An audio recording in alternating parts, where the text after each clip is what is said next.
Good afternoon. It is Friday, and once again, we are here with the UW Extension Walworth County Master Gardeners. And today's hot topic is lawn care. So let's learn to love our lawns, and I turn it over to the Master Gardeners. Thank you, Michelle. Hi, everybody. My name is Julie Hill. I'm a staff person with the University of Wisconsin Extension, and I also help coordinate the Master Gardener program, and I work for both Rock and Walworth counties. Today, we have Sue and Brenda here as our Master Gardeners joining us. So we're really happy to be here. We're here every Friday at noon. So as Michelle said, we're going to talk about some advice today for some lawn care. And when we're talking about lawns, we're talking about your turf grass at your home. We're not talking about golf courses or bigger areas like that. And I have some pest alerts for you. And if you have gardening questions, drop them in those comments. We will answer your gardening questions live. And also, if you are watching this after today, after Friday, you can still drop your questions in those comments. And I look at those throughout the week and try to keep answering questions. I'll also put a ton of resources in those comments and my email address. So you can always send me an email directly. Okay, so I'm going to go ahead and share my screen so that we can get into those top 5 tips for lawn care. Okay, so we are just so happy to be here. Thank you again, Aram Library, for hosting us every Friday. And what's great is if you're missing it today, Aram Library has all of their videos on their Facebook page. So you can always go back and look at past videos. They're all there from over the summer. So we've talked about a lot of different topics. Go ahead and check those out and send me an email if you have a question. Again, I'm with the University of Wisconsin Division of Extension, and our mission is really just to share resources and to help educate all of you. So my job is to help bring university resources and information to all the residents in all the communities all around Wisconsin. So I focus on our counties here in Walworth and Rock counties, but we have resources that go throughout the state. And Master Gardeners are a huge portion of extension and are really a major component of delivering those resources and educating the public. They are certified, so Master Gardeners do have to complete annual certification requirements, including community service and continuing education. So as gardeners, we're always learning, and I'm sure you experience that too. There's always something to learn. Every year it's different. Every year you're facing new problems. So we continue to learn as Master Gardeners as well and try to share that knowledge with all of you. So let's get into it. Top 5, lawn care. Okay. Number 1, mowing. Okay. I have a neighbor that I feel like he is mowing his lawn all the time. I mean, it's not every day, but it feels like it. And unfortunately, his lawn just doesn't look that good. It gets really dried out. It's way too short. And when we over mow our lawns, we leave them more susceptible to problems. So really, try to keep that grass at about 2.5 to 3.5 inches, even a little bit longer, even up to 4 inches is okay. And what happens then is that grass it's a plant. It has roots, and those roots will get nice and deep, and the lawn itself, the grass will be healthier. Also, just mow when it's needed. You don't need to be mowing every Friday or every other, whatever day. Like, don't mow on a schedule, just mow when it's needed. And I put the 1/3 rule. And what that means is you don't want to remove any more than 1/3 of the grass blade.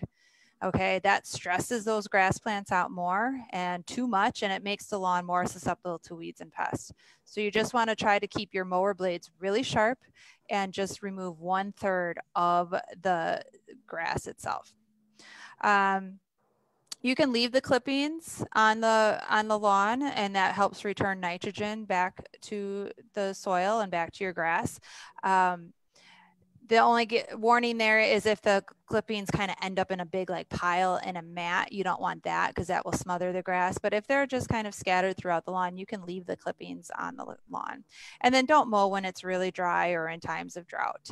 Try to avoid mowing during that. Again, it's going to stress your grass plants out more. Okay, number 2, fertilizing. So this is where you have some choices of how lazy of a lawn care person do you want to be. And that's okay. You can be lazy, and this schedule will help you kind of determine how much effort you need to put into your lawn. I think our lawns, you know, we get a little concerned about them, but they're okay to only fertilize maybe even once a year. So a soil test will tell you exactly how much and what type of nutrients your lawn needs. When you send in soil for a soil test, you write on the form what you're trying to grow in that area. So you can do a soil test for a vegetable garden or a flower garden or for your lawn. And that will tell you exactly what you need for the soil requirements. The reason why we want a fertilizer is because we do want thick, dense lawns, because that helps with runoff. Runoff is when it rains or we have those water events and the water just rushes over our soil. It carries with it any nutrients that are left over. So that's a problem around here, especially in Walworth County with all of our wonderful lakes.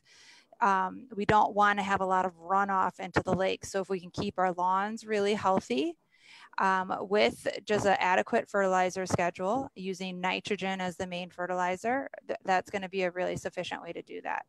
I will mention too, a lot of people don't know this, that Wisconsin has a no P rule. The P stands for phosphorus, and that's to keep the phosphorus out of our lakes and waterways.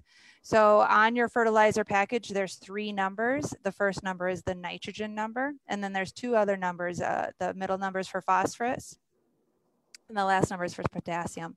So the no P rules, we don't want phosphorus in our fertilizer, or very low amount. And you can buy lawn fertilizers that will say the amounts of those nutrients. So the timing is really important. It's really not recommended to fertilize before Memorial Day. So if you're putting a lot of investment into your lawn, which is totally fine, and you fertilize about 3 times a year, you can do it right around Memorial Day, the 4th of July time, and then in the fall, right around Labor Day or a little while after that.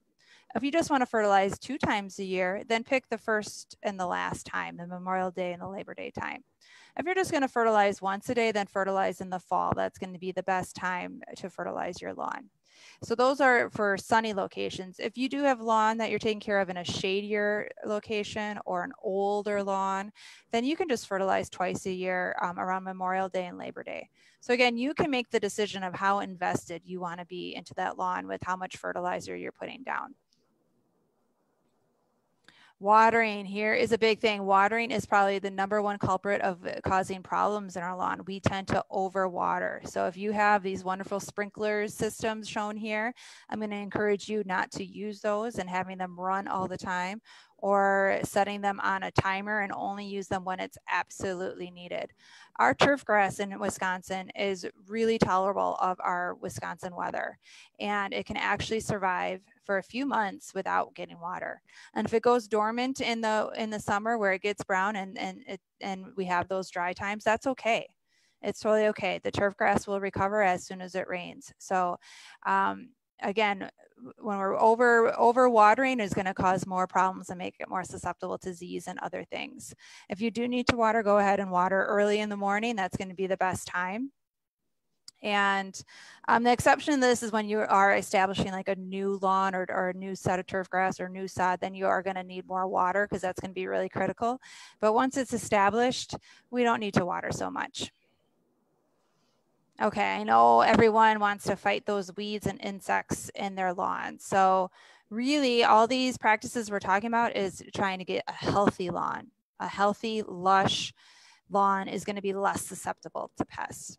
And really, insects don't cause a lot of lawn problems. We like to kind of blame the insects, but in Wisconsin, only about 1 in 200 lawns actually get insects that you need to treat, so that they're bad enough that we need to do some treatment. Again, healthy lawn is going to help with your weed control, and you can check your tolerance levels. Really, those clovers and those dandelions in the springtime, they're not that bad, especially for our pollinators early in the spring. Those are early sources of food for our bees and other pollinators that are coming out early in the spring. So, and I'll say here, the timing, like I told you about the timing of the fertilizer, well, timing of weed control is really important. So products like weed and feeds don't typically work because they're combining an herbicide with a fertilizer, and you apply those in the spring. Well, as I said, we don't want to fertilize before Memorial Day.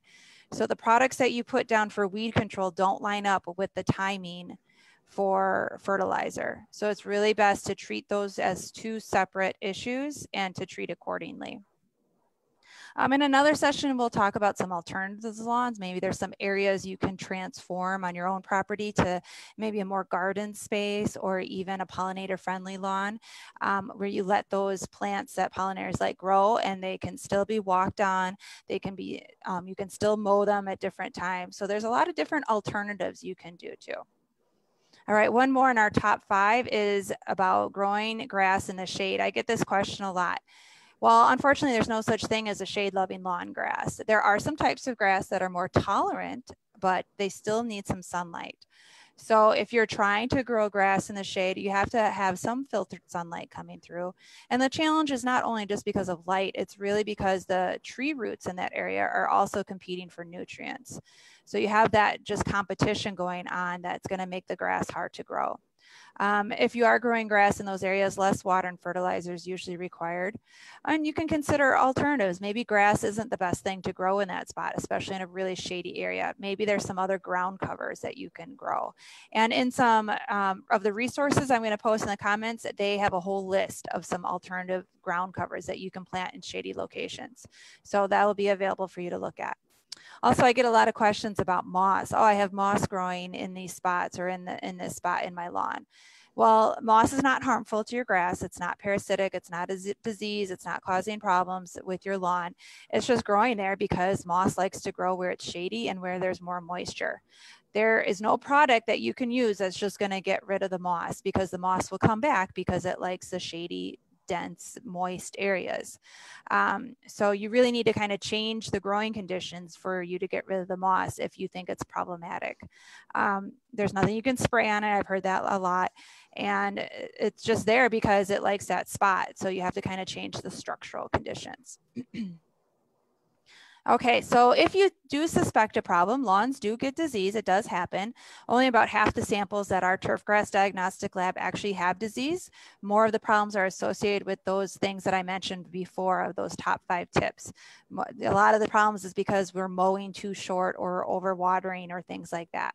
But there are some lawn diseases that happen in Wisconsin. So we do have a lab, and their website's there. I'll put that in the comments also, the tdl.wisc.edu. They do take samples. All the forms and all the recommendations for how to take a sample are on their website. It's really easy. I'll just mention that when you do take a sample, try to have it both with the normal looking grass and some of the affected grass, and wrap that sample in foil, and then you can put it in your mailer and send it. Again, I'll put that link in the comments. If you do suspect any kind of problems, having something tested is the best way to confirm if there is a disease and then what to do about it. All right, before we wrap up, I have some pest alerts, because these are some pests that have either been reported to me or that I've actually been seeing on my cucumbers. So that striped cucumber beetle on the left is a tiny little bug. And it's pretty easy to spot though, because it is bright yellow and black stripes like that, but it is on my cucumber plant. So I've just been picking it off and squashing it. And the problem with striped cucumber beetles is that they do carry a disease that can cause bacterial wilt. So that's why they're problematic and why I've been on the lookout for them and scouting around. So now is a good time to be doing that. All these pests are coming out and trying to attack our squash plants and cucumbers, and there's other insects attacking the other plants too. So scouting around and looking at your plants and identifying, again, we always talk about proper identification of what it is going to be really helpful. That middle photo is a squash bug, and I have been squashing these on my cucumber plants. They're a little easier to spot. They're definitely bigger than the striped cucumber beetle.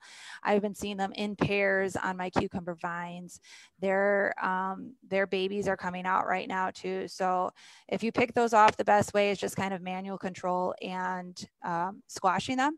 You can also put something like cardboard down at nighttime along the soil, so right at the base of your plants, and what will happen is they'll go under that cardboard to hide, and then go out there first thing in the morning, and you could squash those squash bugs under that cardboard and take care of them. So be on the lookout for those. That last one, a squash vine borer, those, even though it's kind of a pretty insect, those are really problematic. The larvae will kill your squash plants, and some squash plants are a little more susceptible. What happens is you'll see during the middle of the day, you'll see your squash plants just wilting, and you'll think for almost no reason. And right now they're laying their eggs, and those small larvae will bore into the squash stems and the vines, and unfortunately it causes death in our plants. So be on the lookout for those things. Again, I'm going to post a bunch of information to help you identify them, and also to help you know what to do if you find these in your garden and on your plants. So again, lots of resources coming your way in the comment section. I'll also link my email address and a link to a brief evaluation survey. We always want to hear your feedback. So if you're watching this video today with us or at another time, we'd love to hear from you. Michelle, I'll turn it over to you. Hopefully there's some questions. I do not have any questions right now, but I must say, Julie, you're quite feisty with those, with the squashing of the bugs. It's kind of satisfactory. I go out with gloves though. I wear gloves because I don't know, I don't really want to touch them, but I grab them and I squash them and then I chuck them over the fence. But you have to, it's what you have to do. Exactly, exactly. It's therapeutic, maybe it's therapeutic. You can also throw them to your chickens. Oh, I don't have chickens. Next year. I do, you know, my chickens will follow me around the yard, you know, as I weed, and they're great at getting those, the Japanese beetle, the larva, those, aren't they the little white, they look almost like a shrimp. They're little white. Kind of like a slug. Yeah, kind of like a slug. Yeah. All right. Yeah, the grubs. Do we have any additional information we want to share about the lawns? I don't have any questions yet. So I know people can, please feel free to take pictures of your garden questions and attach them to this post or any of the other master gardening posts. The gardeners and Julie will be happy to answer, and it's always easier to do with a few pictures to go by. And this has been fascinating, so I thank you all. And what is next week's big topic? Next week, one of our master gardeners from Rock County is going to be talking to us about seeds. There are some seed libraries available, and talking about maybe how to save seeds, and or thinking about next year with your seeds. So she's going to be telling us more about seeds in general and our top 5 tips for that. Awesome. I save my seeds every year from my indigo plant. I love my indigo plant. All right, well, thank you all for joining us, and join us next week at 12 noon for the Master Gardeners. And if you've missed any episodes, please go back into our video files on the Aaron Public Library site to catch those. Remember, we did do tomatoes a while back. So thank you.